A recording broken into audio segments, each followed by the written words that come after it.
grandfather, how glad I should have been to live in those times," cried Charlie. "And what reward did the king give to General Pepperrell and Governor Shirley?"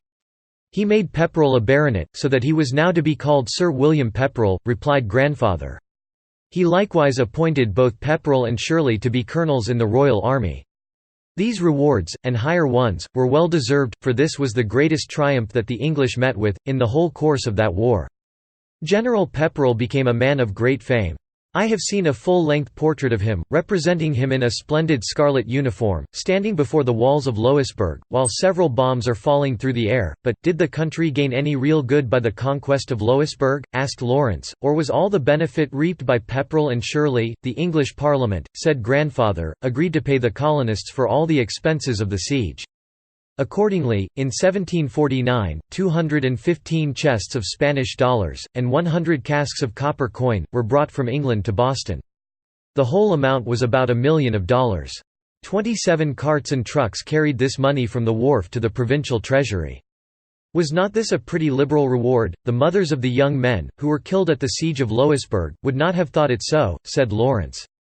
No, Lawrence, rejoined grandfather, and every warlike achievement involves an amount of physical and moral evil, for which all the gold in the Spanish mines would not be the slightest recompense. But, we are to consider that this siege was one of the occasions, on which the colonists tested their ability for war, and thus were prepared for the great contest of the Revolution. In that point of view, the valor of our forefathers was its own reward. Grandfather went on to say, that the success of the expedition against Louisbourg, induced Shirley and Pepperrell to form a scheme for conquering Canada. This plan, however, was not carried into execution. In the year 1746, great terror was excited by the arrival of a formidable French fleet upon the coast. It was commanded by the Duc d'Anville, and consisted of 40 ships of war, besides vessels with soldiers on board. With this force, the French intended to retake Louisbourg, and afterwards to ravage the whole of New England. Many people were ready to give up the country for lost. But the hostile fleet met with so many disasters and losses, by storm and shipwreck, that the Duc d'Anville is said to have poisoned himself in despair. The officer next in command threw himself upon his sword and perished. Thus deprived of their commanders, the remainder of the ships returned to France. This was as great a deliverance for New England, as that which Old England had experienced in the days of Queen Elizabeth, when the Spanish Armada was wrecked upon her coast.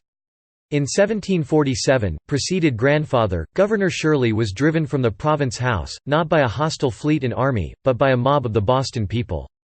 They were so incensed at the conduct of the British Commodore Knowles, who had impressed some of their fellow citizens, that several thousands of them surrounded the council chamber, and threw stones and brick bats into the windows.